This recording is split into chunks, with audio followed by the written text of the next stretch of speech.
Valuable అంటే వాళ్ళు ఏది ఇచ్చినప్పటికీ కూడా మాకు ఇచ్చినటువంటిది ఎంత ఖరీదైంది అనేది కాదు దాని ముఖ్యం. ఇక్కడ ఎలా ఇచ్చారా లేదా అనేటువంటిది అంటే మనకి ఇవ్వాలనేటువంటి మనసు ఉంటే చాలు. పవన్ కళ్యాణ్ గారిని చాలా కృతజ్ఞతలు చెప్పుకుంటున్నాము. 19 సంవత్సరాలు అయిందండి టీచింగ్ ఫీల్డ్కి వచ్చి. ఎప్పుడు కూడా ఇలాంటి గిఫ్ట్ అనేది మేము ఎవరి నుంచి కూడా చూడలేదు.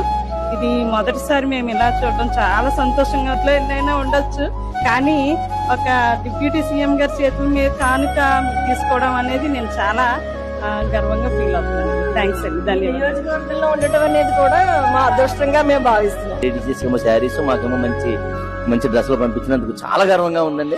మమ్మల్ని ఈ రకంగా గుర్తించినందుకు. నేను 30 సంవత్సరాల సర్వీస్ ఉంది, నాకు ఇప్పుడు ఇలా జరగలేదు. చాలా ఆనందకరమైన విషయం. సర్వీస్ లో జాయిన్ అయిన తర్వాత ప్రభుత్వం తరఫున ఇలా ప్రత్యేకంగా కానుక ఇదే నా సర్వీస్ లో నేను మొదటిసారిగా తీసుకుంటున్నానండి. చాలా ఆనందంగా ఉంది నాకు. ఎప్పుడు కూడా ఇంత సర్వీస్ లో ఎప్పుడు కూడా ఇలాంటి గిఫ్ట్స్ చూడలేదు మేము. మాకైతే పవన్ కళ్యాణ్ గారు అదే డిప్యూటీ సీఎం గారు చాలా చాలా మంచి గిఫ్ట్ ఇచ్చారని సంతోషం, మాకు చాలా ఆనందంగా ఉంది. మాకు నిజంగా టీచర్స్ అందరికీ కూడా సందేహంలా ఉంది. ఇంట్లో రాఖీ పౌర్ణమికి మాత్రమే తమ్ముడు మాకు సారీస్ పెడతాడు.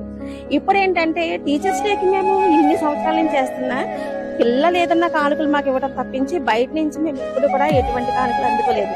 కానీ సంవత్సరం నిజంగా మాటలు కూడా మాకు రావట్లేదు.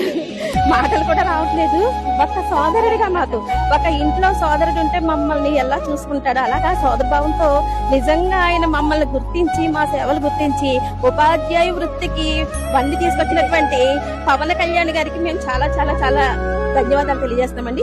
ఎప్పటికీ కూడా ఆయన చక్కగా మంచి పొజిషన్ లో ఉండాలి. మా ఉపాధ్యాయులందరినీ కూడా ఇలాగ ఎప్పుడు కూడా బాగా చూడాలి. చాలా ఎమోషన్, ఎందుకంటే ఎప్పుడు జరగలేదు ఇలా. నిన్న చెప్పారు ఏంటంటే పవన్ కళ్యాణ్ గారు సారీస్ పంపిస్తున్నారు.